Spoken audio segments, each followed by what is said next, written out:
പ്രിയമുള്ള സുഹൃത്തുക്കളെ, എല്ലാവർക്കും നമസ്കാരം. ഇൻഫോ മീഡിയ വ്ളോഗിൻ്റെ പുതിയൊരു വീഡിയോയിലേക്ക് ഏവർക്കും സ്വാഗതം.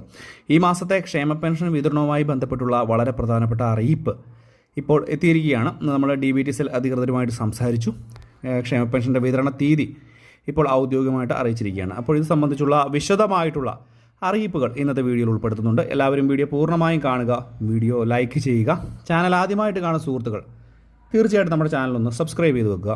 ഫേസ്ബുക്ക് വഴി വീഡിയോ കാണുന്ന ആളുകൾ തീർച്ചയായിട്ടും ഫേസ്ബുക്ക് പേജ് കൂടി ഫോളോ ചെയ്യാൻ പ്രത്യേകം ശ്രദ്ധിക്കുക.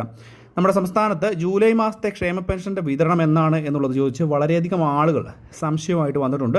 രണ്ട് കാര്യങ്ങൾ പ്രധാനമായിട്ട് ചോദിക്കുന്നുണ്ട്. ക്ഷേമ പെൻഷൻ്റെ വിതരണം എപ്പോഴാണ്?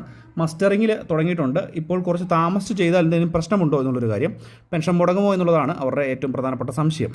പക്ഷേ ആദ്യമായിട്ട് തന്നെ നമുക്ക് ക്ഷേമ പെൻഷൻ്റെ വിതരണവുമായി ബന്ധപ്പെട്ട് DBT അധികൃതർ പറയുന്നത് എന്താണെന്ന് അതൊന്ന് കേൾക്കുക. കേൾക്കാവോ? DBT അല്ലേ? അതെ, എവിടെന്നാ വിളിക്കുന്നത്? ഞാൻ ആലപ്പുഴയിലാണ്. ഷാൻ എന്ന് പറയുന്ന ആളാണ്. ഓക്കെ, നമ്മുടെ ഈ മാസത്തെ ക്ഷേമ പെൻഷന്റെ വിതരണം എപ്പോഴായിരിക്കും അറിയിപ്പ്?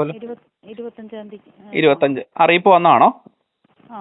ഓക്കെ, 25 തീയതി മുതൽ വിതരണം ചെയ്യും അല്ലേ? അപ്പോൾ നിങ്ങൾ ആ വോയിസ് റെക്കോർഡ് പൂർണ്ണമായും കേട്ടു എന്ന് വിശ്വസിക്കുന്നു.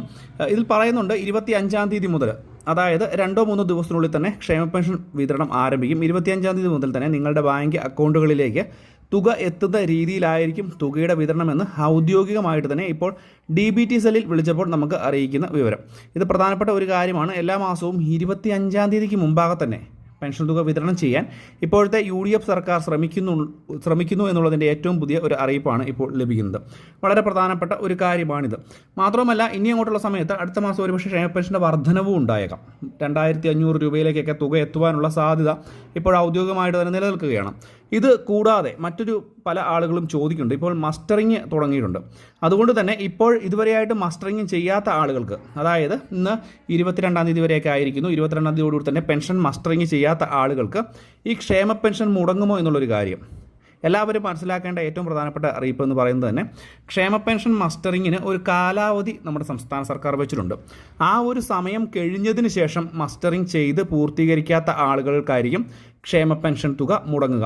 അതായത് നിലവിൽ ഈ ദിവസം വരെ മസ്റ്ററിങ് ചെയ്യാത്ത ആളുകൾക്ക് യാതൊരു കാരണവശാലും ക്ഷേമ പെൻഷൻ തുക മുടങ്ങുകയില്ല എന്നുള്ള പ്രധാനപ്പെട്ട കാര്യം നിങ്ങളെല്ലാവരും മനസ്സിലാക്കണം. സാധാരണ ഒരു കാലാവധി കൊടുത്ത് ആ ഒരു കാലാവധി കഴിഞ്ഞും പെൻഷൻ മസ്റ്ററിങ് പൂർത്തീകരിക്കാൻ സാധിച്ചിട്ടില്ല എന്നുണ്ടെങ്കിൽ അങ്ങനെയുള്ള വ്യക്തികളുടെ പെൻഷൻ തുക തടഞ്ഞു വെക്കുന്നത് സ്വാഭാവികമായിട്ടും ഉള്ള കാര്യമാണ്. അതിനുശേഷം എല്ലാ മാസവും 1 തീയതി മുതൽ 20 തീയതി വരെയുള്ള സമയത്ത് സാധാരണ രീതിയിൽ മുൻപും പെൻഷൻ മസ്റ്ററിങ് പൂർത്തീകരിക്കാത്ത ആളുകൾക്ക് വീണ്ടും പെൻഷൻ മസ്റ്ററിങ് ചെയ്യാനുള്ള സാവകാശമുണ്ട്. 1 മുതൽ 20 വരെയുള്ള തീയതികളിലായിട്ട് എല്ലാ മാസവും ഇതുണ്ട്. അതിനുശേഷം ഇത് പൂർത്തീകരിക്കുമ്പോൾ മുടങ്ങിപ്പോയ തുക അത് കിട്ടില്ല. പക്ഷേ പിന്നീട് അങ്ങോട്ടുള്ള മാസങ്ങളിലെ പെൻഷൻ തുക നിങ്ങൾക്ക് കറക്റ്റായിട്ട് നിങ്ങളുടെ ബാങ്ക് അക്കൗണ്ടുകളിൽ എത്തിച്ചേരുകയും ചെയ്യും. അപ്പോൾ ഈ ഒരു കാര്യം ഒന്ന് പ്രത്യേകം മനസ്സിലാക്കി വെക്കുക. വളരെ പ്രധാനപ്പെട്ട അറിയിപ്പാണ്.